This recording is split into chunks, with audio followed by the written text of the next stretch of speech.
Okay, let's try and do this with my blocked up nose again. So this was my last video about, Musk cannot afford to buy Twitter. And, come down. Musk announced that he was buying Twitter either today or yesterday, I forget which. Well, this didn't age well, never mind, you can't win them all, and, this didn't age well, lol, blah, blah, blah. Well, not entirely. Turns out Musk didn't have the money to buy Twitter. If only someone could have pointed it out. Which is why he had to borrow half of the money. Musk secured $25 billion of debt and margin loans, which is basically borrowing against his Tesla shares, and he's putting in basically $20 billion. So he's only putting in half the money. As for what the other half of the money is, where that's coming from, not entirely certain. But,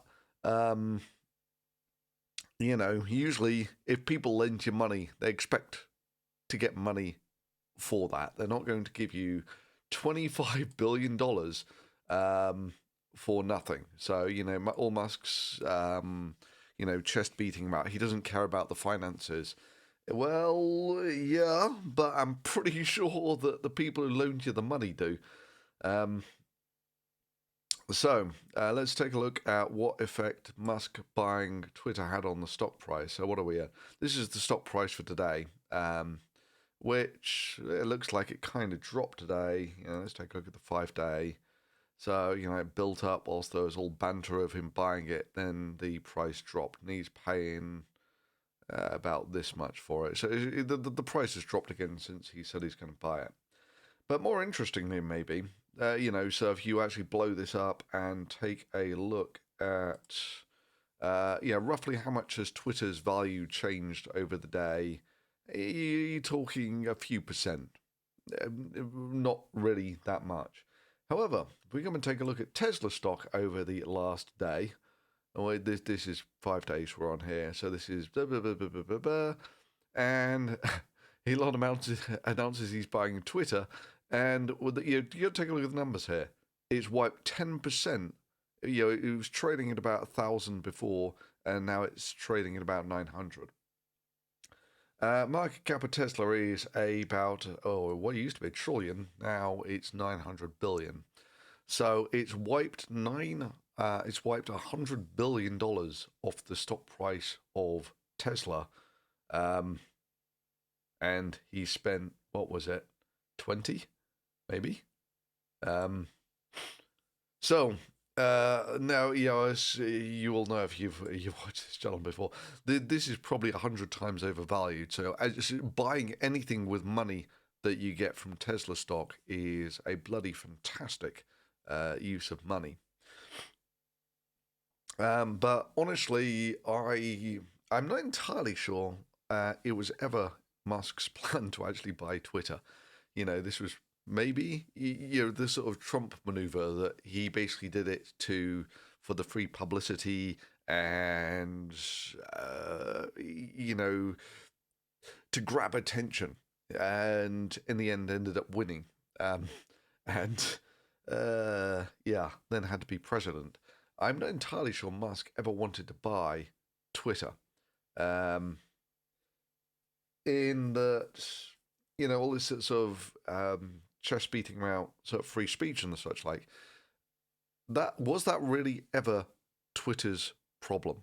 And what I mean by this is, I think the problems with Twitter, I've always long held that Twitter is basically cancer, and it's on two grounds. The first one is that the very nature of the platform of only having 100 or so characters to communicate inevitably limits it to the point where you can't make any structured argument, right? There is nothing sophisticated about Twitter. You could argue that it's more sophisticated than most political communications, in those typically run on 4-word slogans. America first, bring back, build back better, level up, lock her up, and so forth. They're all basically 4 words, or hope, whatever. They're all basically 4-word slogans. So Twitter's a little more sophisticated than that, but overwhelmingly, Twitter is used to, well, what I find that Twitter is used for is it's basically the majority of tweets that get sent at me are basically insults. And so the more toxic you can be like this, as it were, the more insults you can get thrown at you, the more. This is the economy of Twitter, basically. And, so this is just an example from today where, I'd posted this on my, whatever, my YouTube channel. Elon Musk says he's very confident of unveiling the Optimus Tesla bot within a year, blah, blah, blah. It's only 3 months away. Today, I started a robotics company to compete with Tesla bot called BTFO bots. No, sorry, better than Elon Musk Optimus bots. Despite Musk having almost a year head start on us, we will unveil our most advanced robotics, at the same time that he's meant to be unveiling Optimus, and see us the most advanced technology. And it's basically, a bunch of toy robots off Amazon, blah, blah, blah. To which, right, this is just a typical example of a Twitter interaction. 2 lies in one. Musk said, we think we'll probably have a prototype machine next year, not fully operational or within a year. And this is the typical interaction that I get on Twitter, is people who will, obviously it's a bloody joke. I didn't start a robotics company today. It is kind of, what I'm sort of saying here, but this is your typical level of Twitter interaction. There is basically, it's almost, I would sum it up as sort of slogan competition type things. And, so, I'm not above it. This one was, someone tweeted this at me last time Elon Musk bought something that was roughly 14 years old. And it's like, that's quite funny. So, it did actually get a laugh out of me. But, this does sort of highlight the problem. That is Twitter's problem really free speech, or is it something intrinsic to the actual platform? And there's always going to be limits at some point. Where are you are you going to allow porn on here? Are you going to allow any porn on here? And, you mean, this is the thing. Previously, Elon could blame, all of it on somebody else. Now, it's all on him. Right? Anyone who gets banned for any reason, no matter how sensible or gross, it's going to be his problem. And, there will have to be some sort of terms of service, which... and they're a bloody nightmare in that, different countries have different sort of things that you're allowed and not allowed to say. Like, Germany is still fairly draconian about their anti-Nazi stuff, or their, not having Nazi stuff on. And so, here's one of my earlier tweets was, that Musk has basically bought a poison chalice here. There is no winning strategy here. In this way, it's kind of like Russia invading Ukraine. There is, what is the winning exit strategy here? He's taken out 20 billion in loans. All of this is basically the people who truly believe that Twitter is the future now see him, our God Emperor is now not going to be running our car company anymore, or he's going to have less time to actually run our car company. And so, boom. And now I should mention that, Tesla stock is some of the most volatile on the market. So, you take a look at this is where you take a look at these 2 recent spikes. This one here I know about. This was some car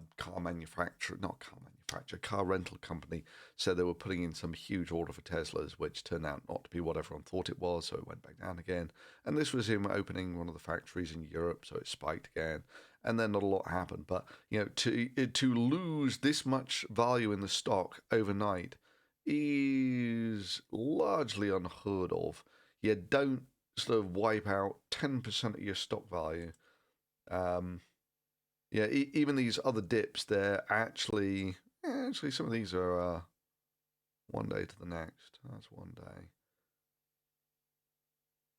Okay, so but yeah, the only thing that's sort of almost as volatile as Tesla stock, uh, things like non-fungible tokens in Bitcoin, where it's basically people have a arbitrary sense of what they think it's worth. But seeing as Tesla is sort of very overvalued, this thing can really crash. In fact, look, it's gone down. What's this? It's gone down. What's that? 2%. That's roughly 90. Yeah, it's roughly 2%. Whilst I've been making this video, which is 10 minutes. So, this could actually completely screw the pooch. That's just on the announcement of the deal. My prediction is this is just going to be an absolute millstone around his neck. There were other speculations that he was just sort of doing as a pump and dump type scheme, but I'm not even so sure there was that much planning behind any of this. It's still not, if you like, a signed and done deal. I think there has to be all this sort of due diligence done on these things. He has to show that he's really got the money and all that sort of thing. So all sorts of things where this could go sideways, but I don't see this as saving Twitter. Yeah. I mean, Twitter is cancer, cancer in a shit show. It's just of all the platforms that if they banned me, I just wouldn't care. Twitter is one of them, because basically all that people do is sort of throw insults at me all day. That's all basically I do use it for, is to do the same thing back. And is that really making anyone's life better? Well, anyway, so that's today's video. Hope you enjoyed it, and it's going to be interesting where this goes. Okay, so have a nice evening. Ciao.